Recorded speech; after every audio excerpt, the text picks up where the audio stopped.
ఏది పాపము కానిదో ఇప్పుడు లోకంలో అసత్యం అనేది ఏది ఉందో సత్యం ఏది ఉందో మీరు గ్రహిస్తారు. నా వాక్యాన్ని, నా బోధన మీరు యాక్సెప్ట్ చెయ్యండి అని చెప్తున్నాడు. పేరుకి అబ్రాము సంతానమే, అయితే అబ్రాము చెప్పినటువంటి బోధను, అబ్రాముని దర్శించినటువంటి దేవుడు ఆయన నేనే కాబట్టి మీరు నన్ను చంపాలని చూస్తున్నారు అది చెప్పినాడు అనమాట. పేరుకి అబ్రాము సంతానమే కానీ వాక్యం ఏదైతే ఉందో అలా బోధించిన వాక్యాన్ని మీరు గ్రహించడం లేదు.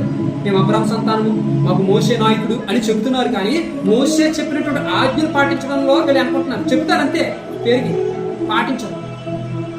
అందుకే ధర్మశాస్త్ర పరిశీలన శాస్త్రం అందరూ కూడా ఇప్పుడు దేవుడు మీరు సున్నపు గోడకి కొట్టినటువంటి సున్నం అంటే విడే పదాలు. ధర్మశాస్త్రం మీరు పర్వత రాజ్యాన్ని మీరు వెళ్ళరు, మీరు ఇతరులు కూడా వెళ్ళలేరు అని పదాలు చాలా ఖండితముగా, చాలా కొంచెం గంభీరంగా దేవుడు అక్కడ పదాలు ఉటంకించడం మనకు కనపడుతుంటారు.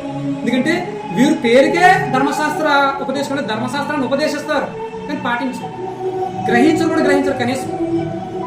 ధర్మశాస్త్రం మనకి ఏమి నేర్పుతుందో, అసలు ఎందుకు ధర్మశాస్త్రాన్ని మనకి ఇందుకు ఇచ్చారు, అది అందులో నెరవేర్పు ఎందులో ఉందో అని గ్రహించడం లేదు. అది ఆ పదాన్ని చెప్తాడు యేసుక్రీస్తు ప్రభువు.